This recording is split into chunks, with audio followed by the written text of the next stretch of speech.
최초입니다. 세계 최초가 최초로. 내 집 마련을 하고 싶은가요? 새 아파트에 입주하고 싶은가요? 청약에 계신 IMFP 정지영이 여러분들을 도와드리겠습니다.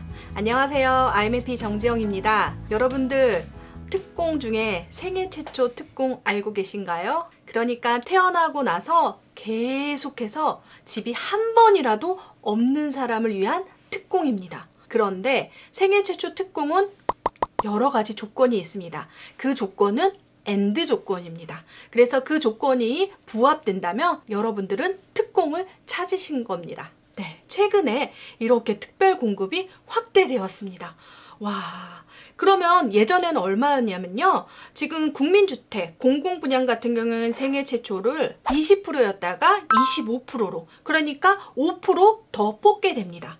그리고 여기서 가장 중요한 건 민영주택. 예전에는 민영주택에 생애 최초 특공이 없었습니다. 그런데 공공택지 안에 15%, 민간택지 안에 7% 이렇게 특별 공급이 배정이 된 겁니다.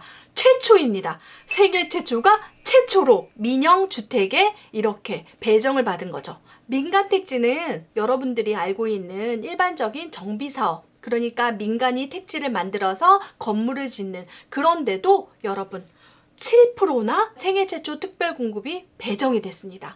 이 방송을 듣는 사람은 정말 감사해야 됩니다. 왜냐하면 생애 최초 특공 대상자들은 자기가 대상자가 아니라고 모르고 있는 사람들이 많거든요. 그러니까 이제부터 여러분들은 생애 최초가 대상자인지 아닌지 한번 체크해 보도록 하죠.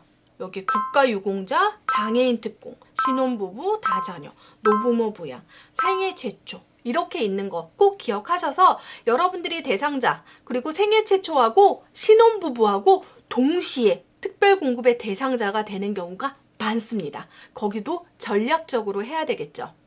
네, 생애 최초 특별공급 신청 자격에는 첫 번째, 네, 무주택 세대 구성원 전원이 과거 주택 소유 사실이 없어야 가능합니다. 그러니까 태어날 때부터 지금까지 주택이 없어야 되는데요. 무주택 세대 구성원 전원입니다. 부부 중에서 한 명이 예전에 집이 있었다면 땡! 안 되는 거죠.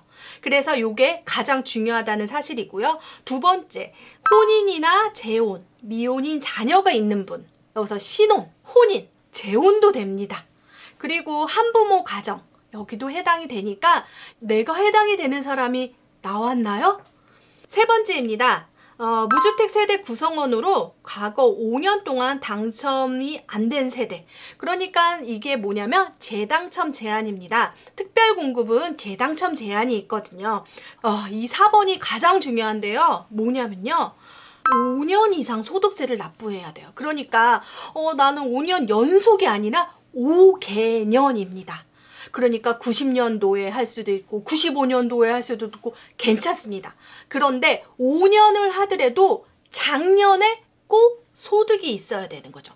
여기서 소득세라는 건 뭐냐면 근로소득, 자영업소득 다 해당이 됩니다. 여러분, 내가 몇 년 동안 소득세를 냈는지 확인하는 방법이요. 홈택스에 들어가면 소득 금액 증명원이라고 있습니다. 그리고 근처 관할 세무서에 가서 한번 확인해 보는 것도 여러분 정확하게 돌다리도 두들겨 보면서 가는 거죠. 그리고 또 추가 조건이 있습니다. 아주 중요해요. 네, 세대주만 가능합니다. 원래 특별공급이 세대원도 가능한데요. 세대주만 가능한 특별공급이 2개 있습니다. 노부모 부양특공, 그 다음에 생애 최초 특별공급이죠. 그러니까 세대주를 옮기는 것도 방법입니다. 그리고 통장인데요. 여러분, 지금은 공공분양에서만 나오는 거니까 조금 체크를 해봐야 돼요. 청약저축통장, 주택청약종합저축 600만 원이 납입되어 있어야 되고요. 24개월 경과, 12개월 경과, 납입 인정금액 24회, 12회 납부. 여기서 24개월은 우리 알죠? 청약의 규제지역, 조정대상지역, 투기가열 지구에 분양하는 단지는 24개월 지나야 되고 24회 납부해야 된다고. 그 외 지역은 12개월, 12회 납부를 하면 됩니다. 그래서 자유롭게 납부하다가 600만 원을 이상 넣어놓는 게 중요하죠. 이거는 공공분양에 해당이 되는데요. 민간분양은 좀 달라질 수도 있죠. 우리가 민간분양 같은 경우에는 아직 나오지 않았지만 여러분 그래도 이 조건을 좀 맞춰두는 게 좋습니다. 그러면 우리 조건 6가지 띠링 꼭 기억하시고 그 조건 하나하나 다 맞춰야 돼요. 도장 깨기처럼 맞춰야 됩니다. 왜냐하면 청약은 전략이고요. 스펙입니다. 생애 최초 특별 공급은 정말 스펙이에요. 여러분 만드시면 됩니다. 이 스익님만 믿으세요. 그런데요. 사실 이 부분이 또 있습니다. 뭐야, 도장 깨기 지금 6번 했는데 또 7번, 8번 이렇게 나온다고요? 네, 이게 중요한데 특별 공급 같은 경우 소득 제한이 있듯이 생애 최초 특별 공급도 소득 제한이 있습니다. 소득이 두구두구두구두구 100%에서 130% 상향됐습니다. 갑자기 광명이 보이는 것 같아요. 소득이 100%에서 130%로 늘어났다는 거. 별표. 그렇지만 공공분양에서만 해당이 되는데 민간분양에는 사실 없습니다. 민간분양의 신혼부부 특별공급 중에서 자산과 자동차를 보지는 않거든요. 그런데 생애 최초 특별공급 공공분양에서는 자산을 보게 됩니다. 부동산 같은 경우에는 2억 1,550만 원 이하의 건물과 토지, 자동차는 2,799만 원 이하의 자동차, 여기에 기준이 돼야 돼요. 갑자기 내 외제차가 떠오른다면 어떻게 해야 되죠? 차가 2대인 경우는 어떻게 해야 되죠?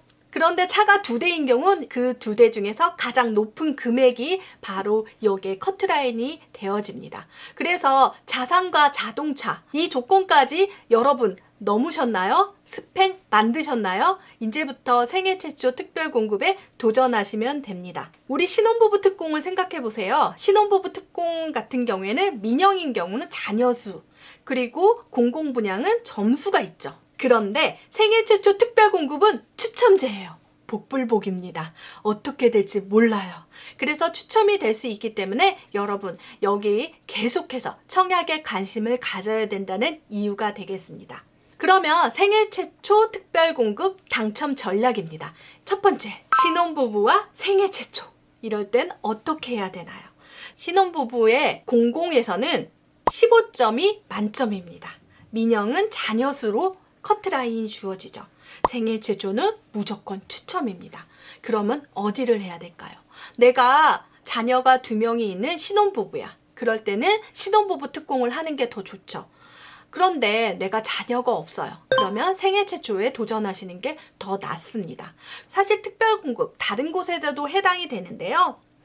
다른 특공이 미달난 곳으로, 이게 무슨 말이에요? 다른 특공에 미달난 것들은 다 그 타입에 있는 사람들을 모아서 또 추첨을 하게 됩니다. 그러고 보니까 만약에 생애 최초에 한다면 추첨을 2번 당할 수 있겠죠. 그리고 예비 당첨이면 3번이나 추첨이 될 수 있다는 겁니다. 사실 일반 공급의 예비 당첨은 가점으로 이렇게 나눠지지만 특별 공급은 무조건 추첨이죠. 그러니까 생애 최초는 3번의 추첨의 기회가 있다는 거 꼭 기억하세요. 그리고 3번째 당첨 전략은요, 무조건 투척입니다. 그래서 제가 이런 말을 하거든요. 닥치고 투척. 닥투라고 합니다. 여러분 청약에 관심을 갖다 보면 계속해서 청약을 넣다 보면 희망 고문이 희망이 생기는 생애 최초 특별 공급에 도전하시길 바라겠습니다. 이번 시간에는 생애 최초 특별 공급에 대해서 알려드렸는데요. 많이 도움이 되셨나요? 네, 도움이 되셨다면 구독, 좋아요, 알림 설정 해주시고요. 다음 시간을 기대해 주세요. 감사합니다.